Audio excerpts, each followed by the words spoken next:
Monsieur le député. La parole est à présent à Madame Sarah El Haïry pour le groupe Mouvement démocrate et apparentés. Madame la députée, vous avez la parole pour 5 minutes.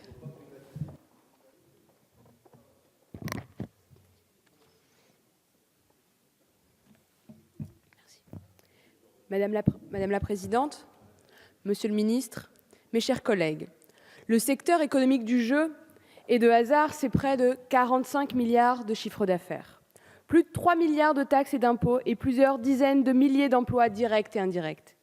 Mais le monde du jeu, c'est aussi, pour reprendre les mots du général Washington, l'enfant de l'avarice, le frère de l'iniquité et le père du mal.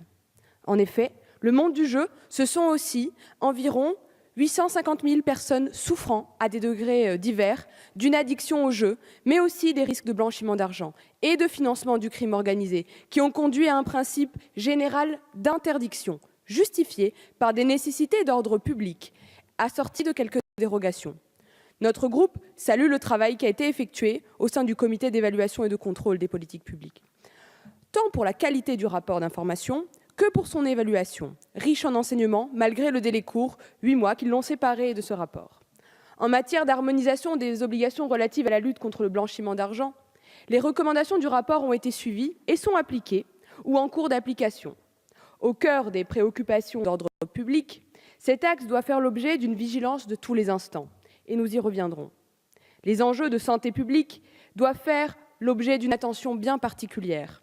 Alors que le nombre de joueurs occasionnels est passé de 48 à plus de 56% de la population et que le phénomène d'addiction au jeu et ses conséquences restent mal connus, nous encourageons le gouvernement à suivre les recommandations issues du rapport afin de mieux cerner cette problématique et de mettre en place un plan ambitieux de prévention de l'addiction. Nietzsche devançait la réalité en disant « derrière chaque homme cache en lui un enfant qui veut jouer ». J'attire l'attention donc du gouvernement sur cette dépendance.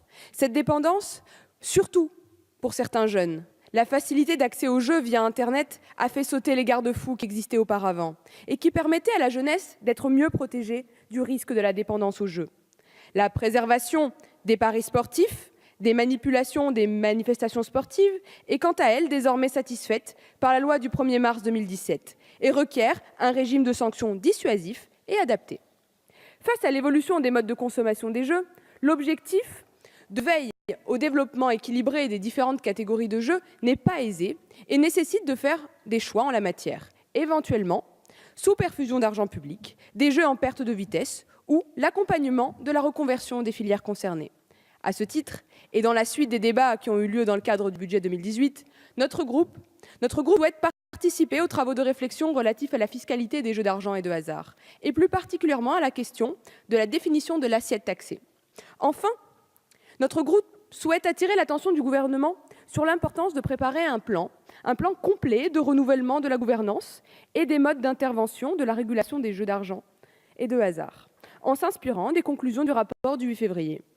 Alors que les jeux en ligne représentent désormais près de 20% du chiffre d'affaires de l'industrie du jeu, que les casinos sont passés de la moitié à un tiers des chiffres d'affaires de l'industrie, que les propositions et les possibilités d'ouverture d'établissements des jeux sont assouplies et que, enfin, que la baisse qui se produit d'année en année des paris hippiques met en danger la filière équine.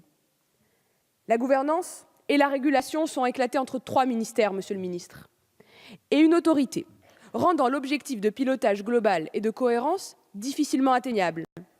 Ainsi, les propositions visant à confier la réglementation, c'est-à-dire le statut des opérations, le champ des droits exclusifs, les catégories de jeux autorisés, à un comité interministériel et à confier la régulation quotidienne des agréments des points de vente ou encore des autorisations individuelles et d'expérimentation à une autorité administrative indépendante nous semble intéressant et mériterait d'être étudié dans l'objectif d'une mise en œuvre rapide.